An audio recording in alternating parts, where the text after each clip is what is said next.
Wasaden kalafili yɛrɛmangutu baaraw hokumu kɔnɔna la fanga ɲini jɛkulu Asma CFP ɲɛma Sumelu Bube Mayiga ni a nɔfɛtugumɔgɔw taara munumunu kati kɔnɔna la mun senfɛ Sumelu Bube Mayiga ye a ka laada lakile n'o de ye ka taa foli bila alimamiw dugutigiw ani dinɛ ɲɛmaw la. Amadou Diallo ani Samba Traoré tun b'u nɔfɛ Serifula Jabaranso tɔgɔ la.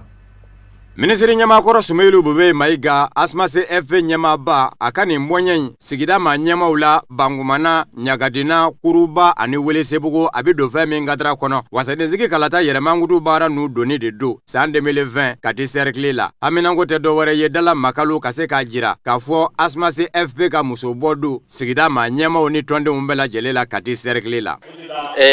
An ka foli ni waleɲuman dɔn b'aw ye. An ka parti ɲɛmɔgɔ sera an ma yan wulada in na Sumelu Bube Mayiga a sera an ma a b'an ka cɛbɔ de yira an na député sigi la n'o ye Awa Magalu ye ni bɛɛ lajɛlen b'a dɔn ni Dala ye. Anw Kati mara la anw Asma CFP ani parti 4 wɛrɛ de bɛ alliance la o parti ninnu ka cɛbɔ anw ye cɛbɔ min sɔrɔ kulu kɔnɔna na o de ye Dala ye. Donc u sera an ma k'a yira an na k'a kalifa an na an fana ye kalifa minɛ an fana seko n'an damayira ye mun ye pour que 29 mars wulada fɛ Asma ka alliance ka gagner premier tour la Kati cercle kɔnɔ o de an ka laɲini ye. Sira o sira bɛ se o résultat in ma an bɛ o sira de tagama an engagelen bɛ k'o sira de tagama donc an bɛ o de ɲini o de an se kun ye yan. Ka daminɛ Bangumana ka taa bila Welesebugu tɛmɛnkɛra yɔrɔ yɔrɔ Sumelu Bube Mayiga a bisimilala dugudenw fɛ ni nisɔndiya ni bonyaw ye wa ni fanga ɲini dɔndenw kumana fana fɛn caman kan n'olu ye sigida yiriwali nasiraw ye. Sigidadenw ye a jira k'a fɔ u nisɔndiyara ni da la makalu sugandili ye Asma CFP fɛ k'a kɛ muso bɔ ye wasadensigi kalata senfɛ Kati cercle la. Sumelu Bube Mayiga kɛtɔ k'i sara Kati cercle denw na a y'a ɲini u fɛ u ka danaya da maa ka maa min ni danaya ka kan ka don wasabulon kɔnɔ u tɔgɔ la wasadensigi kalata senfɛ. An nana fana ka an ka candidate Awa Magalu bɛɛ b'a wele da la k'a yira u la k'a kalifa u ma parce que an y'ale de ta ka kɛ candidate ye liste kan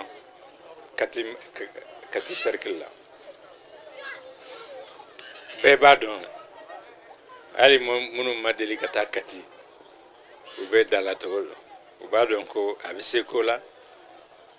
mɔgɔ sɛbɛ de don danaya mɔgɔ don. Or jamana yɛrɛ mɔgɔ bɛ mɔgɔ minnu la assemblée la sisan an mɔgɔ bɛ mɔgɔ bɛ se ka da mɔgɔ minnu la mɔgɔ minnu bɛ se ka jɔ aw jigi kɔrɔ mɔgɔ minnu bɛ se ka kɛ aw ka ci lasela ye u bɛ se ka kɛ aw ka ciden ye mɔgɔ minnu n'aw y'aw ka ci f'u ye u bɛ se k'a lase ka tugu aw kɔ fo a ka ɲɛnabɔ tuma min et puis mɔgɔ minnu n'u sigira u tɛna tuna u la parce que an ye min kɔlɔsi mɔgɔ caman bɛ yen n'u sigira ka ban bɛɛ t'u ye tuguni mɔgɔ si t'u ye tuguni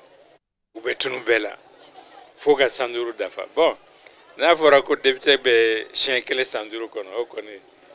o tɛ an ŋaniya ye o de kama an ye Dala ta donc an nana k'a kalifa u la k'a fɔ aw ye ko vote min bɛna kɛ an bɛ meeting minnu la o ka ɲi dɛ mais vote bɛ gagné ni an ye ɲɔgɔn dan quoi 29 mars min ye bulletin sɔrɔ ka tɛmɛ bɛɛ kan ale de bɛ élu donc kabini bi a ye taa aw ka carte ta n'a y'aw ka carte ta a y'a lajɛ aw ka so kɔnɔ aw ka du kɔnɔ ka t'u ɲini pour que vote don u ka taa voter. A ma ladɔnniya k'a fɔ fanga ɲinindɔ Asma CFP ni fanga ɲinindɔ wɛrɛw kɛn bɛ k'u tɛgɛ di ɲɔgɔn ma wasadensigi kalata la Kati cercle kɔnɔ min bɛ kɛ marisikalo tile 29 nata o dɔ ye UMRDA ADJS Ɔrɔnya tɔn Parena ani PRVM faso ko taama in senfɛ Sumelu Bube Mayiga i n'a fɔ laada don cogo min a bolo a taar'i ɲɛ da Kati cercle ma ɲɛma caman kan diinɛ ɲɛmaw ni laadala ɲɛmaw la kɔrɔfa faama bolila fɛn min kan o ye wasadensigi kalata. Kolokanikaw fɛ fanga ɲini jɛkulu RPM ani Asma CFP ka bolodi ɲɔgɔnma kɔnɔna la u y'u ka yɛrɛmangutu baaraw nu don ka bɛn ni marisi kalo tile 10 ye a kɛnɛ ɲɛma tun bɛ Asma CFP ɲɛma Sumelu Bube Mayiga de bolo. Amadou Diallo ni Samba Traoré ka sɔrɔlenw don.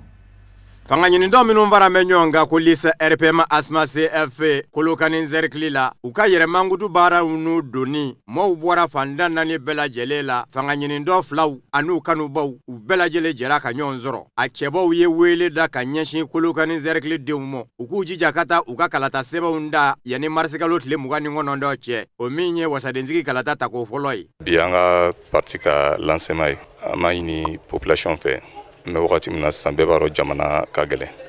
gɛlɛya b'a kɔnɔ bɛɛ ka jateminɛw kɛ kosɛbɛ kosɛbɛ bɛɛ k'i hakili to i yɛrɛ la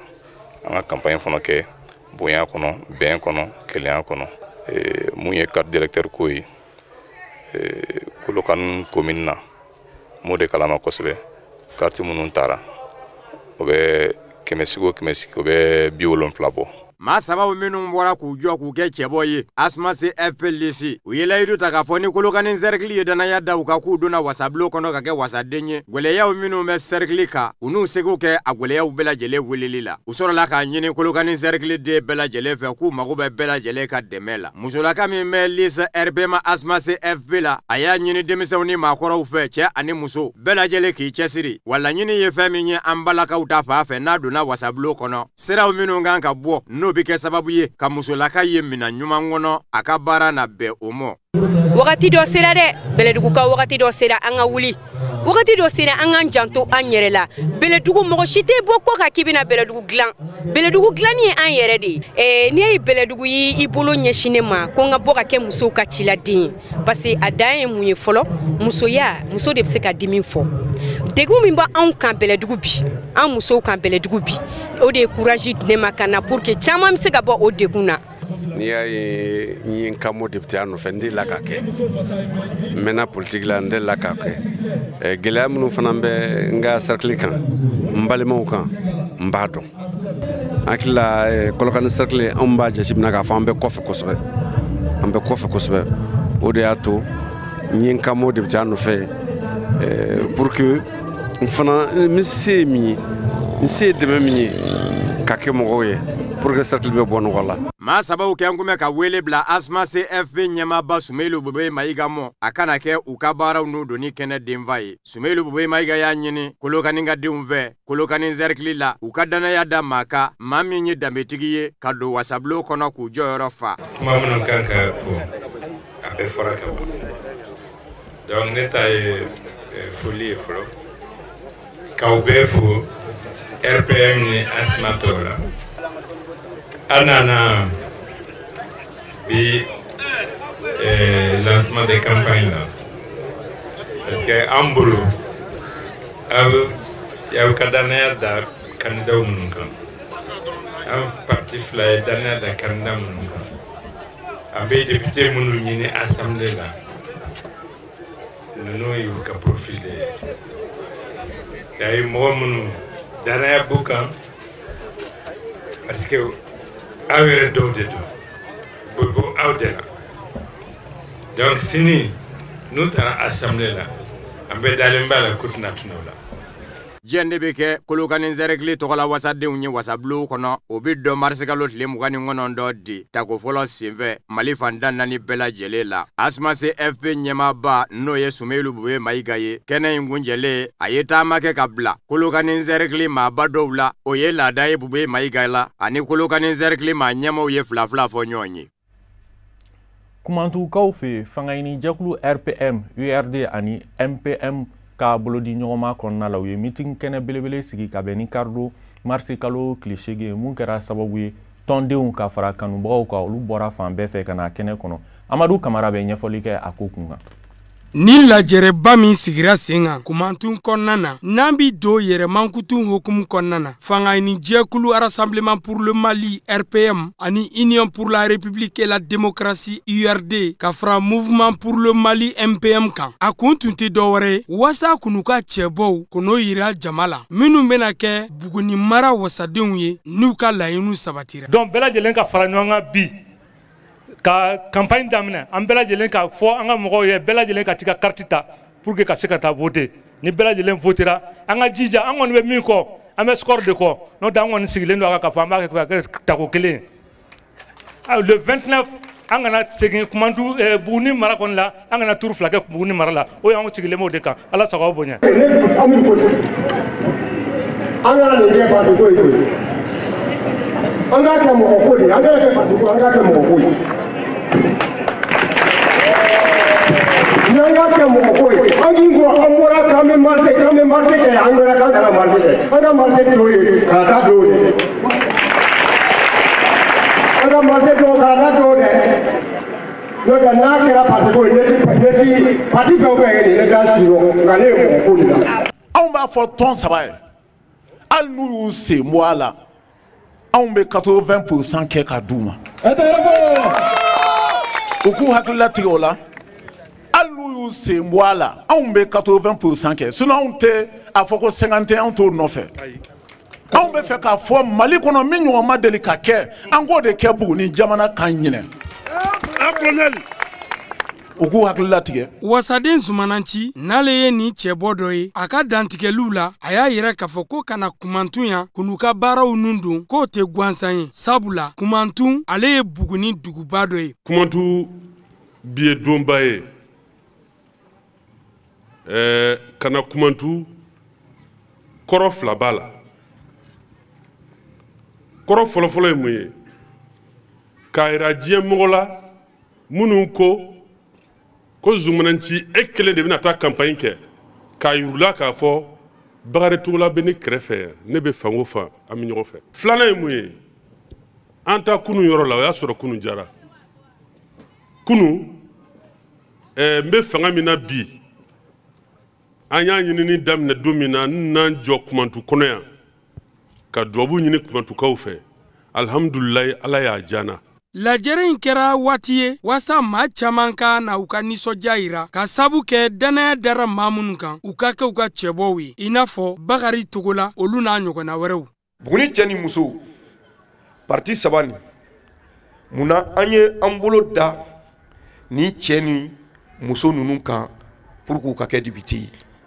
kuma bɛ o yɔrɔ de la o parce que n'i ye Mali taabolo jateminɛ sɛnɛkɛlaw aw yɛrɛ kɛrɛnkɛrɛnnama ni ɲinɛn bɔra la san wɛrɛ ne hakili la n'an ma kunnaja engrais prix bɛ yɛlɛma pour que k'a bali a kana yɛlɛma chambre d'agriculture se k'a bali parce que chambre d'agriculture a dan ye a ka hakilinan dili ye mais mun bɛ se k'a bali ni mɔgɔ b'i bolo assemblée la ni mɔgɔw b'i bolo assemblée la olu de bɛ se k'a bali c'est pourquoi Mali yɛrɛ ɲɛtaga kama sɛnɛkɛlaw aw bɛ yan subvention donni sɛnɛ la ani bi cɛ nafa min sɔrɔla sɛnɛ la bɛɛ b'a dɔn donc pour que o nafa kelen ka continuer ka sɔrɔ sɛnɛkɛlaw bolo RPM y'a ɲini k'a fɔ pour que jamana ka se ka sɛnɛ ka se ka jiri toujours an bɛ na ni Bakari ye assemblée nationale la walasa a ka se ka sɛnɛkɛlaw dɛmɛ kosɛbɛ parce que n'i ye dɔw ɲininka olu b'a fɔ ko Bakari kɛra liste kan pour que k'a bɔ kaso la o tɛ tiɲɛ ye dɛ député kalafili tɛmɛnen min kɛra Bakari tun bɛ liste kan fo an ka ɲɔgɔn hakili lajigi Bakari yɛlɛnna liste kan parce que simplement an b'a fɛ Mali sɛnɛ a bɛ jiriwa min kɔnɔ o jiriwa kelen ka continuer a y'a hakili to a la toujours n'aw ye papier ni ta voté kɛ sɛbɛn ta n'a ye voté kɛ sɛbɛn ta cɛmancɛ la ten sanfɛla la cɛmancɛ la aw bɛ jesedala ye aw bɛ bolodonbolo ye o duguma ka jibondo ye o duguma o bɛ yɔrɔ min na dɛ a y'aw bolo da ankiri la aw k'a da ye aw kana da yɔrɔ wɛrɛ kan dɛ. Aw ladɔnniya k'a fɔ ko yɛrɛmankutun baaraw dabɔra wasade kalata o hokumu kɔnɔna na min daminɛna marisi kalo tile 8 n'a bɛ taa kuncɛ a tile 27 san 2020 nɛgɛ ɲɛfu waatiw wa Buguni mara wasadenw n'o ye RPM ni URD ka fara MPM kan u kɛlen bɛ ka fɛrɛ ani dabalu tigɛ janko baaraw bɛɛ lajɛlen bɛ se ka kɛ tako kelen ye cogo min na u ka dugu ladalafɔliw olu ma kɔtigɛ fiyewu minnu ye jama sɛbɛkɔrɔ nisɔndiya tile kurukara bɛɛ lajɛlen kɔnɔna na. Fangayini jɛkulu sinuma maaw ye kunnafoni kɛnɛ dɔ sigi sen kan ka bɛn ni karido marisi kalo tile 8 walasa ka se k'u ka kandidaw yira tɔndenw ani kanubagaw la Sadio Sidibe ka sɔrɔlen don. Mali bulongodenw ka kalatafili min bɛ sen na ni a kunfɔlɔ kan ka daminɛ marsikalo tile 29 natɔ bi dimanche marsikalo tile 8 o de bɛnna campagne ninnu don baaraw ma ni a bɛ fɔ nanzarakan na lancement de la campagne. Campagne min kɔnɔna na minnu kɛlen bɛ k'u kanbɔ kalatafili députéya nɛfɛ olu bɛ fɛɛrɛ ni dabali tigɛ min b'a to maa minnu bɛ voté u ye u ka u lasɔn u ka baarabolo dalen b'u bolo ni ala y'u kɛ député ye. O de kadira kɔnɔna na bi dimanche maa caman ni olu kɛlen bɛ k'u kanbɔ député kalafili nɛfɛ olu lajɛrɛ kɛnɛ dɔ sigi ka kunnafonidilaw wele k'u ka baaraw taabolo ɲɛfɔ kunnafonidilaw ye. Élection kunfɔlɔ min ni a baaraw kan ka kɛ marsikalo tile 29 natɔ an ka jamana kɔnɔ. Conférence de presse kun ye min parti dɔw de bɛ EPM kɔnɔ Ensemble pour le Mali. EPM ye président Ibrahim Boubacar Keïta ka majorité de parti dɔw de b'olu kɔnɔ dɔw ma sɔn ka candidat présenté commune 3 la ko parce que ne ye candidaté o de tun ye EPM esprit pour que ka majorité basigilen di Ibrahim Boubacar Keïta ma a ka se k'a ka programme exécuté. An tun y'a fɔ parti ba ni parti fitinin ko t'a la ni président ou bien président de parti y'a kanbɔ yɔrɔ min na an ka fara ɲɔgɔn kan o tigi de ye priorité ye tɔw bɛ se ka fara kan pour que ka assemblée ɲini. Bon malheureusement doni wɛrɛw donna a kɔnɔ mais anw kɔni ma sɔn ka bɔ hakilina fɔlɔ in kɔ o hakilina fɔlɔ in an ka ɲɔgɔn dɛmɛ Ensemble pour le Mali Ibrahim Boubacar Keïta ka majorité olu de ka to ɲɔgɔn bolo ka taa élection na anw b'o hakilina in de kɔnɔ o de y'an fara ɲɔgɔn kan an ka mɔgɔ minnu bɛ yɔrɔ minnu na k'olu soutenir. Bon an ka mɔgɔw ni sinamantɔ mɔgɔw bɛ yɔrɔ min na an ti fɛn f'o la mais an ka mɔgɔw yɛrɛ dama bɛ yɔrɔ min na an b'o lisiw de soutenir. Député caman bɛ yen u b'a fɔ population ɲɛna k'u tromper n bɛ nin kɛ a ka ɲi mais ne kɔni bɛ min fɔ mɔgɔw ye u ka da la ni député min sera k'a kɛ i ka ɲi député dɔw bɛ yen baara kɛ kɔrɔlen i ko Safi ɲɔgɔnna a ye baara kɛ bon ne ko n bɛ se ka nin kɛ a y'a kɛ ka tɛmɛ de o bon olu bɛ yen mais caman bɛ yen u ma deli ka fanga kɛ fɔlɔ députéya kɛ mais u bɛ na n bɛ sira k'i ye n bɛ ji k'i ye n bɛ nin k'i ye mais a ka baara t'o ye o a ka baara t'o ye donc o tuma la n b'a ɲini aw bɛɛ fɛ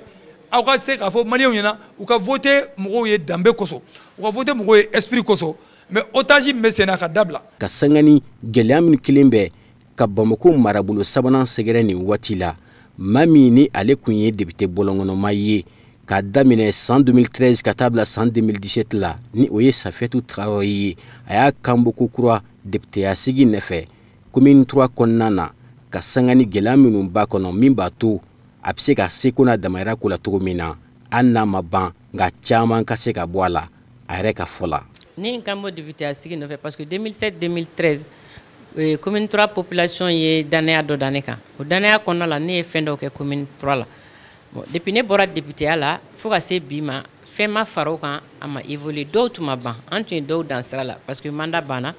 a danna yɔrɔ min na a ma tɛmɛ o kan ni ala y'an ka laɲini sabati n na kun ye n ye minnu kɛ n'a ma ban k'olu ban ani hakilina minnu bɛ na ka o hakilinaw bila sira kelen kan. An b'aw ladonna k'a fɔ sinuma ale ye jɛkulu ye ni maa caman b'a kɔnɔ parti politique maaw fo ka taa se maa wɛrɛ tɔw ma a sigira sen kan nin y'a kalo caman ye. Fanga jɛkulu PRVM fasoko bolofara min bɛ Bafulabe kaw fɛ o ye san 5 sɔrɔ o ka san 5 sɔrɔ in hokumu kɔnɔna la u ye kunnafonidi kɛnɛ dɔ sigi sen kan mun ɲɛmaaya tun bɛ Sanba Kulubali bolo n'ale yɛrɛ fanga jɛkulu PRVM fasoko secrétaire général ye a kɛra sababu ye fanga jɛkulu ye baaraba minnu kɛ san 5 in kɔnɔ ka se k'o ɲɛfɔ maaw ye Kafunɛ Bacili bɛ ɲɛfɔli caman kɛ a ko kun kan. Février kalo tile 28 san 2000 ani san 15 ka taa bila février kalo tile 28 na san 2000 ani san 20 fanga ɲini jɛkulu PRVM fasoko bolofara min bi Bafulabe kaw fɛ o ye san 5 sɔrɔ ɲɛnɛmaya la o de hakilinaw siratigɛ la PRVM fasoko bolofara min bi Bafulabe o maa ɲɛmaaba ni o ye secrétaire général ye ale ye kunnafonidi kɛnɛ ɲɛnɛmaya walasa ka se ka Bafulabe kunnafonidilaw ladɔnniya sigi ɲɛnɛmayara dakun minnu kan PRVM fasoko fanga ɲini tɔn cogoliko tɔn ɲɛnɛbɔli u ka laɲiniw ani baaraba minnu ni olu sera ka dangɛnɛmaya san 5 tɛmɛnen o n'a ɲɔgɔnna caman ni kunnafonidi kɛnɛ min sigi ko fɔlɔ ye nin ye a kɛra sababu ɲuman ye fanga ɲinitɔn PRVM fasoko ka section ma Bafulabe ka hakilina kuraw caman sɔrɔ ka ɲɛsin baara bolodalen kuraw ma. An y'a ye k'a fɔ parti ni implantelen bɛ Bafulabe commune 13 bɛɛ kɔnɔ Bafulabe village fɛn bɛ yen nɔ donc parti ni implantelen bɛ a bɛɛ kɔnɔ ni mɔgɔw ye danaya da i kan a ka kan i ka segin u ma kunnafoni minnu bɛ yen nɔ k'a da u tulo kan parti ka san 5 nin kɔnɔ n'i y'a lajɛ an ye lamaga minnu kɛ a lamagaw komi n ye structuration fɔ sisan n'o bɔra ye farikolo ɲɛnajɛ sira kan commune ka dɔgɔn parti ni ma se ka farikolo ɲɛnajɛ kɛ commune min kɔnɔ fo ka taa se ɲɛnajɛw ma i ye jateminɛ kɛ développement sira kan an ye baaraba de kɛ an seko la an ye sira dilanw kɛ an ni population faralen ɲɔgɔn kan Kontela mara la an y'a ye sira 5 kun bɛ yen pour que musokɔnɔmaw kun ka taa jigin dɔgɔtɔrɔso la a dɔw bɛ yen nɔ u denw ni bɛ to a la olu yɛrɛ fɛnɛ ni bɛ to a la dɔw yɛrɛ fɛnɛ bɛ yen u bɛ sɛgɛn kosɛbɛ pour que u ka se ka tigɛ parce que ni samiya sera ji de bɛ bonya kosɛbɛ u mobiliw tɛ se ka tɛmɛ wotorow tɛ se ka tɛmɛ an ka commune dɔ bɛ yen nɔ ko Bafulabe an ye an ni population farala ɲɔgɔn kan ka sira dilan kɛ o yɔrɔ fɛnɛ na o yɛrɛ inauguration kɛra ka bɛn avril kalo tile 21 san 2019 la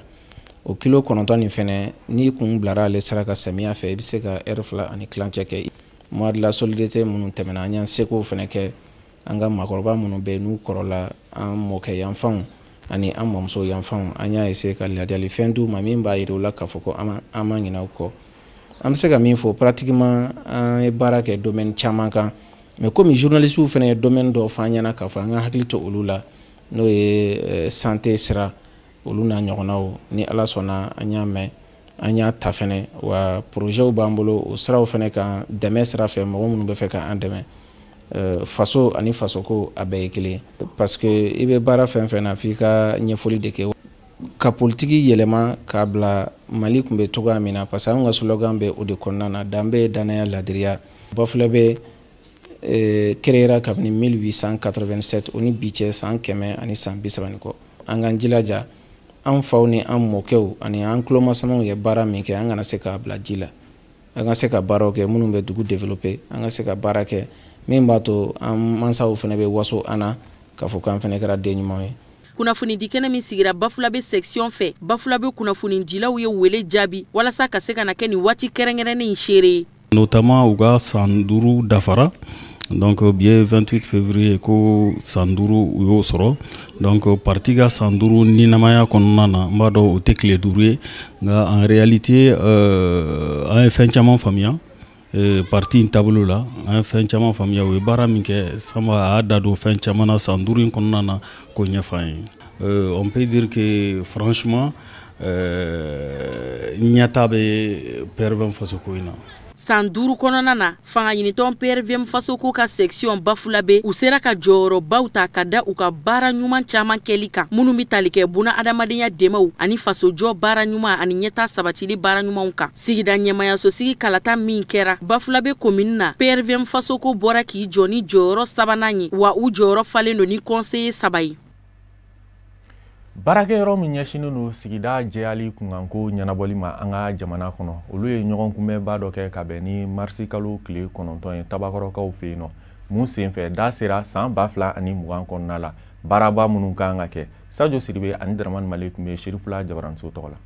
a kɛtɔ ka baaraw n'o don minisiriso min ɲɛsinnen don ji ni kungo ni sigida lakanani ma a conseiller technique nana minisiri tɔgɔ la mɔw minnu kun bɛ kɛnɛ kɔnɔ k'a fɔ minisiri ka dɛmɛ bɛ u ye u ka nin baara in na a sɔrɔla ka ɲini u fɛ u k'u cɛsiri min bɛ se ka to an ka ji ni kungo n'an ka sigidaw bɛ se ka lakana sigida lakanako ani bɛsɛya ɲɛnabɔ n'o b'a wele ko direction de l'assainissement u bɛ ɲɔgɔn ye ka san min tɛmɛna k'o baara lajɛ gɛlɛya mun yera kɔnɔ o bɛ se ka dugawu cogoya min na ka tila ka san kura baara boloda o kun ye mun ye pour que jamanadenw bɛ se ka lafiya cogoya min na u ka sigida la sanuya sira fɛ ani kɛnɛya sira fɛ minisiri ye baara a f'u ɲɛna u bɛ baara min kɛ u ye caman kɛ mais u ka jija halisa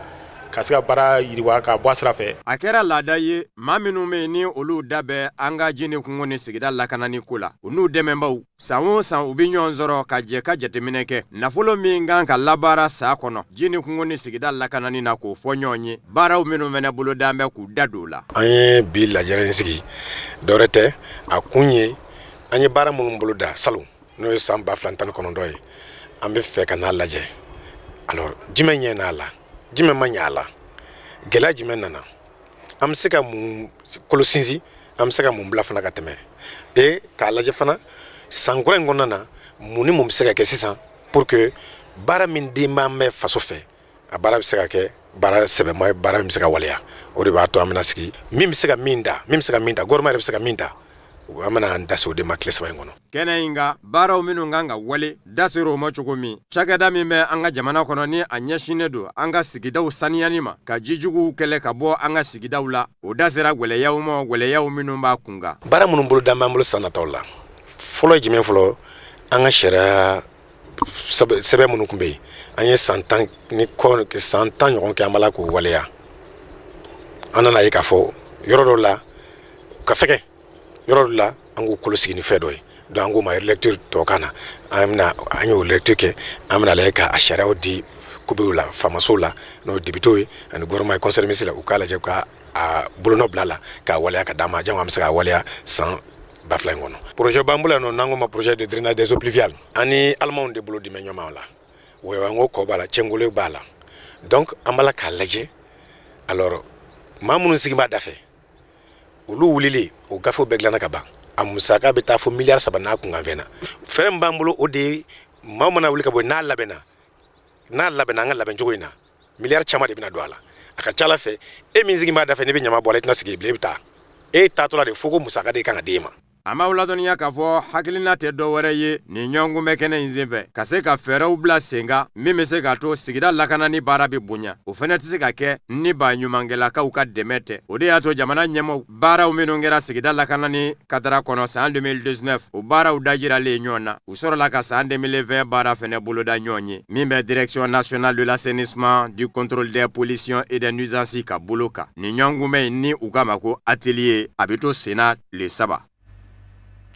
INPS barakɛla dɔw taara sɛgɛnnafiɲɛ bɔ a la u k'a ma retraite o hokumu kɔnɔna la u ye bonyamasegin kɛnɛ dɔ sigi u tɔgɔ la mun senfɛ diplôme de reconnaissance fana dir'u ma karamɔgɔ Musa Fɔnba bɛ ɲɛfɔli caman kɛ a ko kun kan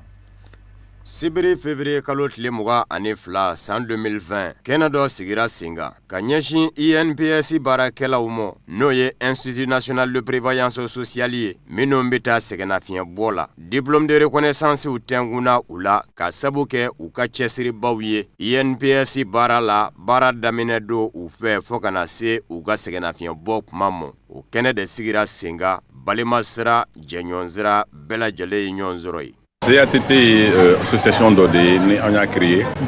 on appelle le collectif des anciens travailleurs et travailleuses de l'INPS qui sont admis à la retraite. Donc, on a une association créée dans le but que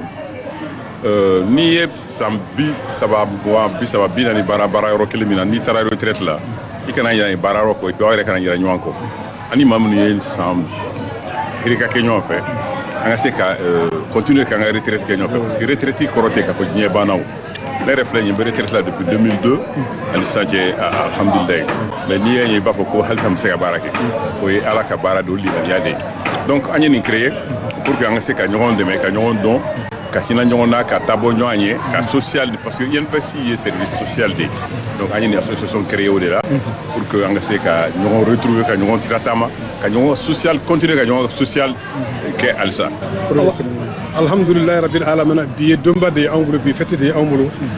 cérémonie ma dalé dore kama ani jekulu do signo ando ma ko CATT collectif des anciens travailleurs et travailleuses de l'INPS donc jekulu do sigilendo anya yini folo chef adamne anga nyonye ka nyonye ne fimo ka boroke aflana munun tara retraite la nyina fu bismillah anga duba kono cérémonie kumbode ka ko do takuye ala wudu barala ala wudu barala ala wudu barala bara blalite basiye dawere yele no ye no ngoma collectif de travail de l'INPS ou placé be en fait araba am ñoñi am baro kam ñal fe ñogona ni ko ni kara wasade de parce que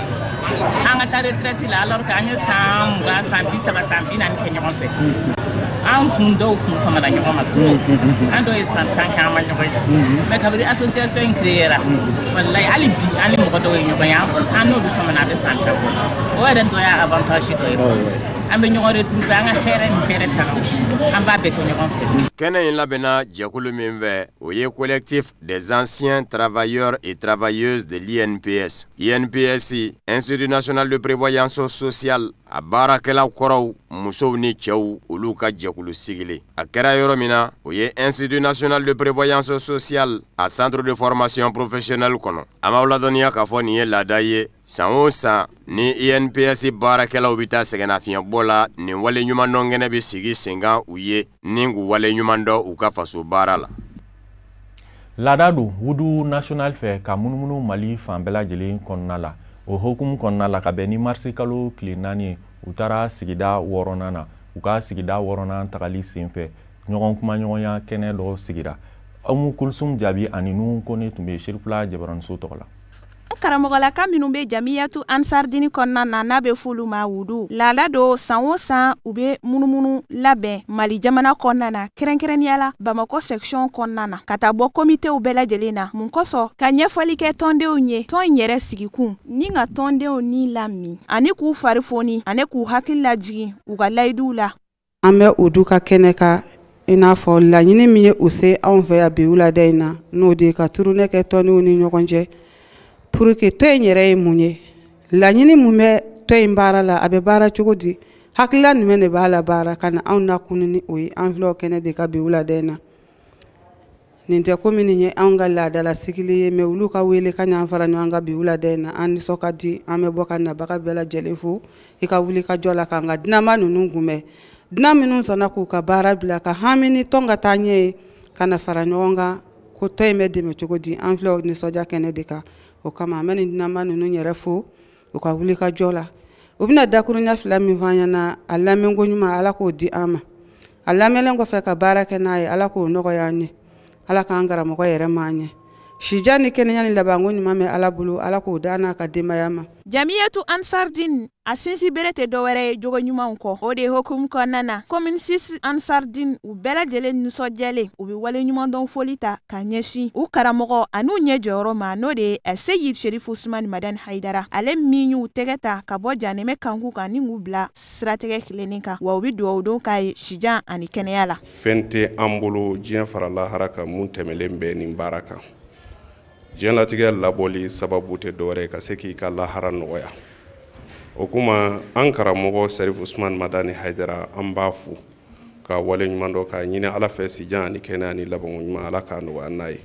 k'a yira dɔrɔn k'a fɔ ko ale de ye a tu tigɛ fo an bɛ don min na komi bi ale ma saliya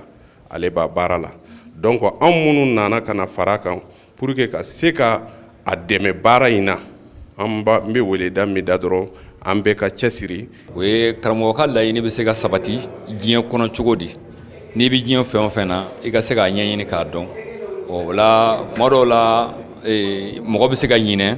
ni karamɔgɔw nana ka na kuma an ye k'an hakili jigin an ka layiduw la tɔn yɛrɛ bɛ se ka ɲɛnɛmaya cogo min ani e yɛrɛ bɛ se ka alijinɛ sɔrɔli sira ta cogo min na ni ala bɛ alijinɛ sɔrɔli nɔgɔya an ye ni laɲini yɛrɛ de ye ni karamɔgɔ de y'an bila o sira kan o la fɛn in dabɔra o de kama. Yan de ye commune 6 ye yan de ye Bamako ye an ye commune 1 nɛgɛ o don la par sababu de karamɔgɔ siginin b'o kɛrɛfɛ n'i y'a mɛn Bamako commune 6 don aw yɛrɛ y'a fɔ sisan ko depuis aw bɔra an ma ni ɲɔgɔnna jama ye depuis aw bɔra an ma ni ɲɔgɔnna siège ye maa si fɛ donc o kɔrɔ ye anw ni tɔw tɛ kelen a y'a warawara an bɛ min fɔ a ye ka fara o kan ni béton min filɛ n'a y'a labɛn étage kelen tɛ étage 5 de bɛ se ka dɔ nin sanfɛ anw y'an yɛrɛ ta kɛ ka ban denw n'a mɔdenw bɛna nin tɔ k'an kɔfɛ yan an ye bi ɲini na ka sini dilan la ni ala sɔnna commune 6 a ɲɔgɔnna tɛ yen. Délégation ba in u bisimilala ni nisɔndiya caman ye musolaka minnu bɛ commune 6 la olu fɛnɛ ma to kɔ u bɔra k'u ka nisɔndiya yira kosɛbɛ baara ninnu yɛrɛ bɛɛ kun cɛra ni wajulu kɛnɛ sigili ye wajulu kɛnɛ min ɲɛnamayara an karamɔgɔ Ibrahima Ɲang fɛ ka bɔ Kayikaw fɛ yen nɔ ani Seku Sise ka bɔ Moti wa cɛ caman ani muso caman de ye baya layidu wɔɔrɔ ta wajulu kɛnɛ in kan. 8 marsi okumu kɔnɔna la Soroptimis Club Lumière de Bamako maaw ye dɛmɛ kɛ k'a ɲɛsin sigida 5nan kɛnɛyaso ani demaraso dɔw ma Maritu Jalo bɛ walawalali kɛ a ko kun kan. Kabeni 8 mars ɲanamayali club Soroptimiste Bamako Lumière a ye don kɛ ka ɲɛsin commune 5 centre de santé de référencement o don nunu be tali kɛ yɔrɔ sanuyalanw ani blousi ko di infirmières ma ani sage-femme commune 5 centre de santé de référence tɛmɛnen kɔ Soroptimiste club Lumière de Bamako a ye i kunda Usuna kaso kan o ye centre ye min be denmisɛnninw ladon kɛrɛnkɛrɛnnenya la fiɲɛ be denmisɛnnin minnu hakili la ɲɛ fana walasa ka centre ɲɛmaw dɛmɛ u ka baara la u nana ni jayaminɛw ye ani sefa wari wa 80. Hakilila nana na o ye ka dɔgɔtɔrɔso dɔw dɛmɛ n'o ye Katimali dɔgɔtɔrɔso ye ka minɛn dɔw d'u ma ani bulusi ani yɔrɔ min bɛ se ka yɔrɔ sanuya o minɛn dɔw d'u ma ka bulusi d'u ma ani an taara yɔrɔ wɛrɛ la tuguni n'o ye Usuna ka so ye denmisɛnnin marayɔrɔ dɔ de don trisomie bana dɔ ko trisomie bana o bɛ denmisɛnnin dɔw an taara yen fana an ye dɛmɛ d'u ma. Soroptimiste club Lumière de Bamako a bɛ ni ɲɔgɔnna baara camanw ne kɛ a kun ye de muso ani denmisɛnninw olu ka bɔ nɔgɔ la. Hakilila jiginna bi bamanankan kunnafoni n'a kumaba tun ye Mali silamɛw ka jɛkuluba au conseil islamique ma ɲɛma groupement des leaders spirituels ma ɲɛma alisilamɛya dɛmɛtɔn Ansaru ɲɛjɔyɔrɔ an karamɔgɔ Seydi Sherif Usmane Madani Haidara ɲuman sera Sikaso a bisimilala Sikasokaw fɛ bonya ani karama ni kɔnɔna la. O de bɛ dansigi bi bamanankan kunnafoniw na mun sera ka fara ɲɔgɔn kan ka bɛn ni tuma ye ma kunnafoni di so ɲɛmaaso fɛ an cɛw ka lajɛli la aw kan bɛn ni Ala sɔnna ma.